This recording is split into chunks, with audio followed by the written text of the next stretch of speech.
What's up everybody, and welcome to the channel. Today we're going to take a look at this 2023 Hyundai Elantra Limited. This one is a hybrid coming in at $30,000 and it's finished off in fluid metal. So let's go ahead and take a full look at this economy car.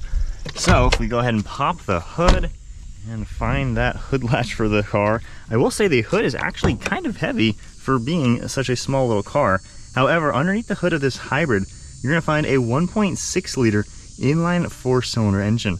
Of course, it is also paired to a 32 kilowatt motor for the whole hybrid system, and in total it's pumping out 147 horsepower with 234 pound-feet of torque.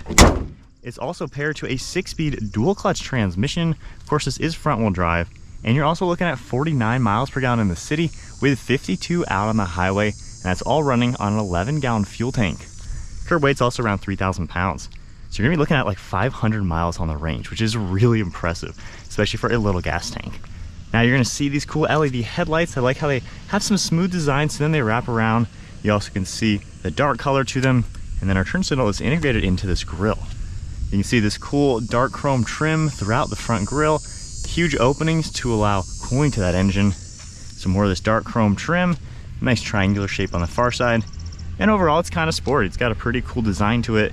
Really sharp lines throughout the hood that fade right into the bumper, and then they lead their way towards that windshield. So a pretty nice looking car overall. It's got a unique design to it, however definitely stands out. And then at the side profile, we get a set of 17-inch wheels, two-tone design with a nice 5-spoke look, and then more sharp body lines all throughout this front fender. I also like Hyundai's kind of new design with this triangular shape throughout the door panel. You're gonna see just really razor sharp lines all throughout that side profile. We're gonna get body colored on the door handles and mirror caps, LED turn signal, then some silver trim throughout these windows. You also get black trim all around the upper portion, sunroof up on top with a shark fin antenna, and then the overall side profile is pretty proportional. This is a smaller sedan, however it doesn't really look compact. It's kind of just a good overall size. You can see more sharp lines throughout the rear going towards that taillight, and I like how the roofline just fades right into the end of the car, and the actual trunk lid sticks a little bit farther out than the center portion of that trunk. So pretty cool look for sure, something a little bit different. You see the LED taillight design, and I like how they're connected too, so it just gives it more of that modern appearance. Get a backup camera along with a trunk release button. All of your badges are throughout the rear bumper. Then you can see the rear parking sensors, more black trim, and then more sharp lines throughout the license plate area. So overall, you know, the new Elantra is definitely a neat looking car. Something a little bit different. We have our trunk release button right here. You can press that, manually open this up, and we do have quite a lot of storage space. This really is a pretty large trunk, especially for being more on the compact side. We can also pull these, and then going through the side door, we can manually continue folding down the back seats. So this really does open up the cargo area. They're gonna fold nice and flat, which really does make this pretty practical if it's gonna be your daily car. So pretty cool to see all that. And then moving to the interior, if we start with the back seats, this can seat 3 people, of course. You can pull this one down for a little bit of armrest and 2 cup holders, and then that's basically your only amenity. A little bit of storage over there. Black interior.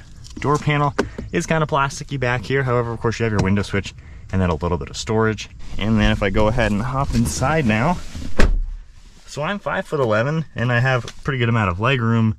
I have about an inch or so of headroom up here as well, and you have quite a lot of glass to make it pretty roomy. Armrest is in a pretty good place, even though it's just plastic. But in a pinch, you know, this is not a bad seat for an economy car like this. Now let's head on to the driver's seat. See what you have to work with. So along this door panel, you do get a little bit of padding, some cool contrast with this vinyl material, and then you have 2 settings for memory seating. You have your release handle, window controls, mirror controls, storage down below, and then even a power front seat. You can see the smooth leather along with the perforated leather all throughout it, and I like the stitching design on these back bolsters. So not a bad interior. Of course, the Limited is going to give you a little bit more luxuries. And then hopping inside, keeping my foot on the brake. Everything fires up. Pretty quiet car, of course, being a hybrid. And then if we take a look at that gauge cluster, the eco meter on the far right will show your charge along with power, speedometer on the left, and then this pages icon, you can also toggle through quite a few things in the center. So I can see a few different things as I go through that. And then toggling the pages icon itself, we have more items that are going to come up all within the car. And then if we go ahead and change the drive modes, you're going to see it kind of give you a cool depiction of all the different modes, which is definitely nice to see. Now we have cruise control settings on the right with your forward pacing, lane keeping, and all that, and then Bluetooth and audio on the left, and then some cool silver trim. Got the stalk on the right side for windshield wipers, turn signal on the left, and then controls down here for the lane keeping and traction control, along with interior dimming. And then you're going to see one of your air vents, a circle design on this black color, which doesn't do anything, so I'm not quite sure what it is, but you have a circle on the left side of your dash. Some nice gloss black connecting the infotainment to the gauge cluster, and then some vinyl material throughout the dashboard. You're going to see these silver trim pieces all throughout the air vents, and then all of our infotainment settings. We have a hybrid icon you can go into. It'll kind of show you a little bit about how the vehicle is performing. You can go into a few more. You have climate control settings as well. You're able to take a look at all that. And then you can continue over, and there's all sorts of different apps. Now we have shortcuts down here for radio and media. If you just toggle any of them, it's going to quickly go to it. Hitting the media icon, you also do get Android Auto and Apple CarPlay. You do have to be plugged in though for that to work. And a few more shortcuts. Now if I go ahead and put it into reverse, we get our backup camera with our parking sensors and guidelines, and then you even get a top-down view for the back. Center is also going to give you the parking sensors, which is pretty cool. And then underneath all of that, we have physical climate controls. Now we do get dual zone temperature. You can easily sync them.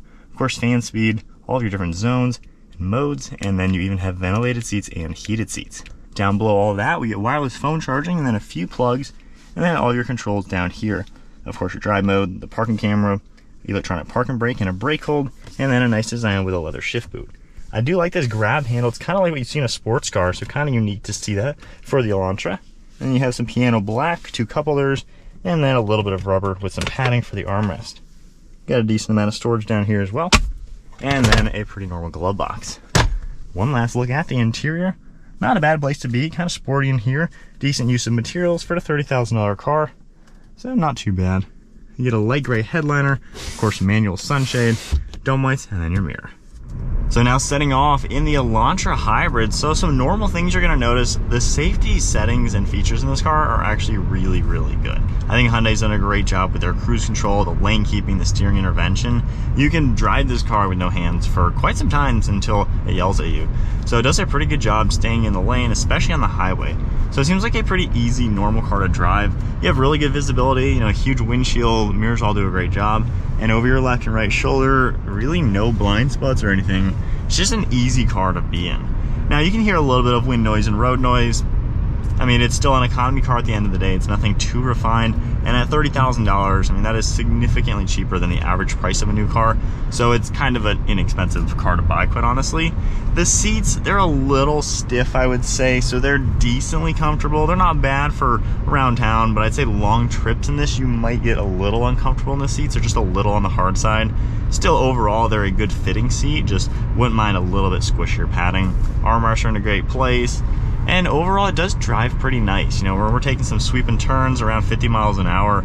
It's pretty planted. It doesn't feel like it's just all over the place. It's a pretty refined car in general for the price point, and it seems pretty solid. The leather on the steering wheel feels pretty nice. There is a lot of plastics on the interior, so again, you can see the economy car aspects of an Elantra in this. However, you know, for the price point stuff, it does look nice. It feels nice enough for what it is. So it's not a bad car just to kind of cruise around in. For the drive modes, the Smart and Normal pretty much drive the same. It just differentiates how it's going to be efficient. Sport mode, I like how it kind of sharpens up the throttle, gives you a little bit more power.